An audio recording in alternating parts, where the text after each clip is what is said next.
A continuación, vamos a hablar sobre las teorías del procesamiento de información. Las teorías del procesamiento de información poseen una orientación cognitiva, por lo que se considera que los procesos mentales internos son objeto de estudio.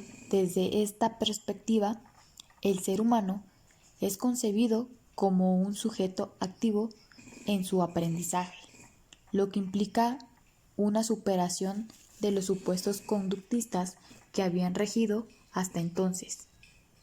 Este conjunto de teorías comienza a tomar fuerza entre 1920 y 1960. En estas teorías se realiza la analogía de la mente humana y la computadora, ya que se considera que el cerebro procesa estímulos del ambiente y efectúa una respuesta en consecuencia de una forma similar a como lo hace una computadora. Así pues, en estas teorías se estudia la forma en que recibimos, almacenamos, procesamos y olvidamos la información. En esta perspectiva teórica se ha visto influenciada por disciplinas como la cibernética, la informática y la inteligencia artificial.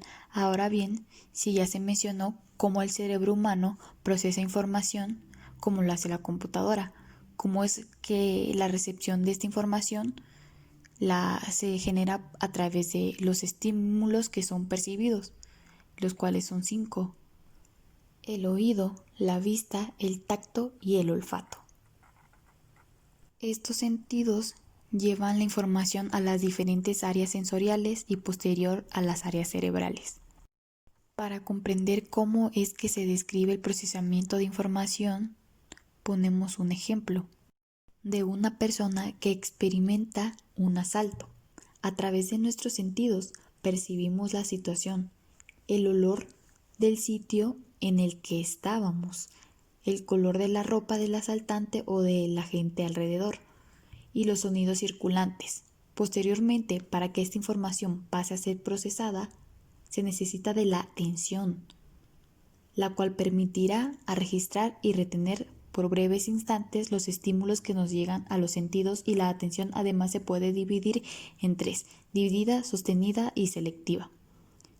Después de estos estímulos se integran y se les da significado de acuerdo a las experiencias pasadas del individuo a través de la percepción.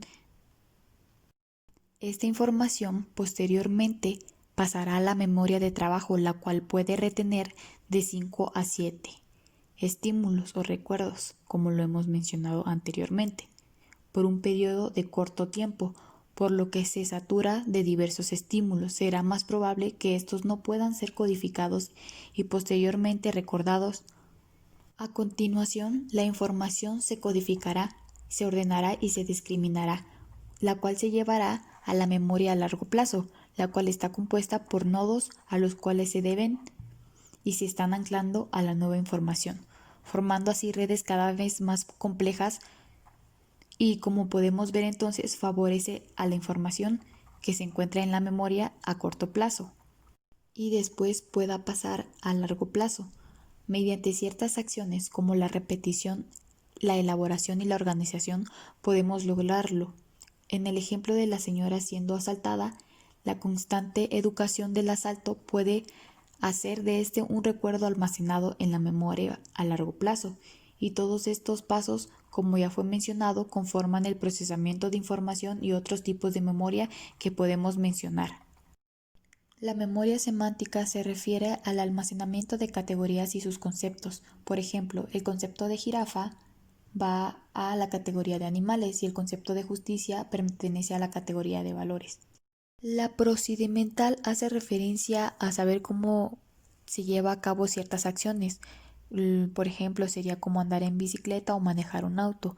Y la episódica consiste en recordar la información que se presentó en un determinado momento, como recordamos el ejemplo del robo.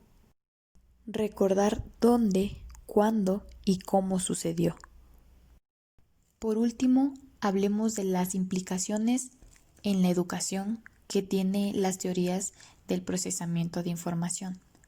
Primero que nada, podemos mencionar que uno de los aportes más importantes ha sido el acercamiento de estas teorías a la forma en que los seres humanos memorizamos, siendo este un componente esencial del aprendizaje, pues la memoria nos permite conservar diversos tipos de conocimientos e irnos modificando conforme adquirimos nuevos conocimientos. En un salón de clases, el maestro debe sensibilizar al alumno en cuanto al contenido de la lección, hacer de este contenido algo atractivo para facilitar la atención de los estudiantes.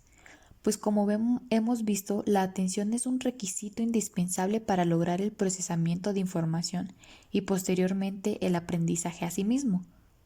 Se mencionan varias estrategias de procesamientos basadas en los compuestos de estas teorías, las cuales se pueden utilizar para facilitar el aprendizaje al alumno. Tenemos técnicas para memorizar, podemos utilizar lo que son los organizadores, los resúmenes, y pues el maestro es lo que también puede utilizar para que sus alumnos recuperen más rápido la información que ya adquirieron. Otro ejemplo claro sería el material que estamos utilizando. Podemos utilizar lo que son las imágenes que tienen relación al tema y que pueden recuperarse con esta información. En conclusión, puedo decir que las áreas del procesamiento de información pues nos ayudan a entender la forma en que la mente reacciona ante los estímulos y cómo va procesando la información que nos va llegando de fuera. Por lo tanto, es una perspectiva útil e innovadora para comprender nuestro proceso de enseñanza-aprendizaje.